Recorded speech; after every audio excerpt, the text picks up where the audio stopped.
Hello and welcome back to my channel. Today we are going to talk about parenting. This is going to be first of I think 3 videos about parenting, and it doesn't matter if you're a parent or not. We all have had parenting figures in our life, so we all can learn something from it. We are going to start with some common parenting mistakes. First, being inconsistent. Put simply, if you're not consistent in your parenting style, your child will not know what is expected of it or what he can and cannot do. This leads to the second point, and that is the not setting limits and rules. This includes also routines. All of that will give your children structure so that they, at the minimum, will know what to expect during the day and they will feel less stressed. Our third point is not changing what doesn't work or not fixing problems. Like the way you discipline your child, for example. Maybe you yell at them, you punish them, and it doesn't work, which frustrates you, so the things escalate. In that kind of situation, we should start and think how it all began. Maybe in the beginning there was a problem to which your child reacted in a certain way, but instead of realizing them and helping them with the problem or fixing the problem, you just reacted at their frustration to the problem. And that leads us to our fourth point for today, and this is reacting. We usually have busy, stressful lives, and it's much more common that we are just going to react in a certain situation instead of look at it at a perspective and try to figure out what exactly is going on. Children are still little, they're still learning how to express themselves, and also they're very impressionable. So whenever they act in a certain way, they have probably learned that from you or the person that spends most time with them.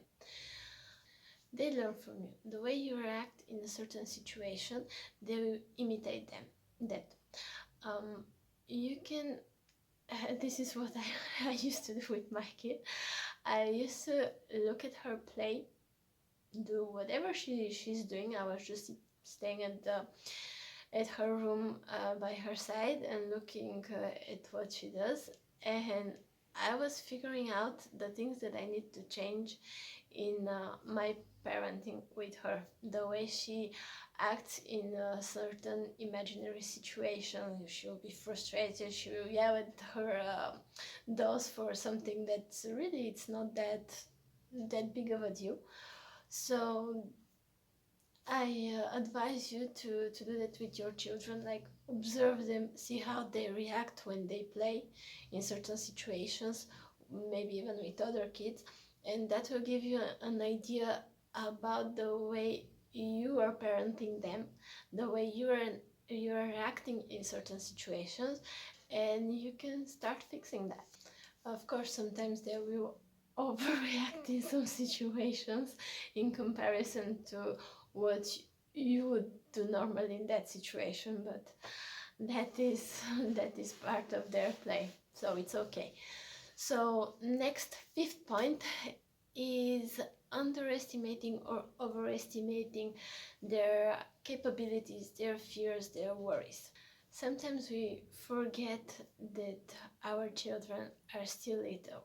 We may see them still as small babies, innocent, that need us for everything. Sometimes we can overestimate them and think that they're more grown up than they actually are, and that may cause problems. If you're not sure at what your child is supposed to be able to do at a certain age, you can look that online, or you can ask a professional in the kindergarten or at the school. You can also check for like different periods in their development when they tend to be more difficult, for example. Very late I understood that about, I think, between 6 and 9 months, there is actually a period when the baby is crying like a lot, and the thing that you should really not do is take them in your arms. And it was what I was doing, and it was even worse when I was doing that. But still, whenever she starts changing and goes to different periods, I try to check online or talk with professionals about if it's a normal change for her age, or I should be looking at the cause somewhere else. So next point, number 6, is not leading an example. As I said before, kids are impressionable, they tend to imitate us, so we cannot really expect them to be something for which we don't set an example. If you want them to act in a certain way at the table, for example, we should really, like, that's my personal opinion, that it's very important that we sit at the table with our children, that we eat at the same time. So this way they can learn directly from us the correct behavior on the table. Just one example. Or how to act around certain animals. For example, my girl, she loves animals, she loves dogs, and when she was very little, whenever she sees a dog, she would just try to run towards the dog, and I had to teach her that as much as she likes the dog and it seems nice, she should approach it carefully, because she doesn't know how the dog is going to react to her. So those are just a couple of examples. Another example is how we interact with other people. The way we interact with other people in front of our children, they will do the same with their classmates or other kids on the playground. Point number 7, I think we are, is not projecting your personal goals on your children. This it's like whenever you might have wanted for your life and you maybe don't want it, don't try to put that on your children. Let them be who they are, let them do what they want to do, because if not, if you try to like push them in a certain direction and they don't really want to go there, this will only kind of ruin the relationship between you. I don't know if that have happened to you, but I had to convince my mom when I had to go to university that I really didn't want to apply with mathematics. And she would tell everyone that I'm applying with physics and mathematics, and I had to correct her every time. Like, if it can be really frustrating for your children if you try to put your goals, your personal goals, or what you want for them, like if they don't want to, it's no help for them. So next point is not having quality time with your children. Having quality time with your children is some of the best things that you can do for them and for yourself. It builds up strong relationship between you two. Spending quality time with your children will also teach them that they are important to you and that you like spending time with them. And to the next point, letting technology take over. We've all been there, including me, to be able to do things sometimes. I'll just let her watch some cartoons.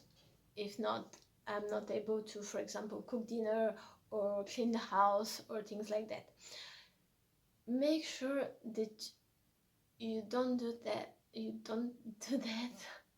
too often. Don't try to do those things even with your kids. My girl has like a cleaning kit, so sometimes she will do the vacuum after me with her small toy vacuum, and it's so cute. Depending on their age, you can include them even in the housework.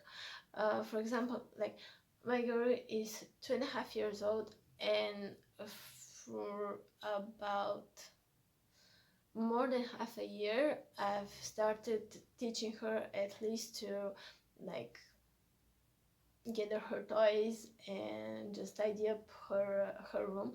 Of course, I help her sometimes, but sometimes she would not let me do that. She would just no me by myself. Also, technology is my personal opinion is that it's harmful for our children. We managed to grow up and be fine without having watched television all the time when we were little, and it's better to teach them to enjoy books, to play by themselves even in their rooms with everything that they have. It will help them develop their imagination, their creativity, and they can learn more things that way. And it's proven scientifically that actually technology, just watching TV, is numbing those sensors, because your brain don't need to do any work. So for our next point, and it's going to be the last, I think 10th for today, is not communicating with your children. Communication is very important. Like, you need to make sure that you pass that to your kids, that it is important, and how to communicate. Communication is important because it's another way that will teach your children they are important to you. The way that you explain them things, that you ask them questions, that you try to have conversations with them for whatever interests them, whatever worries them, it can only benefit your children. So I think this is for today. I will link down below an article about the 23 most common parenting mistakes according to child psychologists. Thank you for watching. If you liked, click the like button. If you think this might be useful for someone, share it. If you want to be notified for future videos, sign. And that's it for today. Thanks. Bye.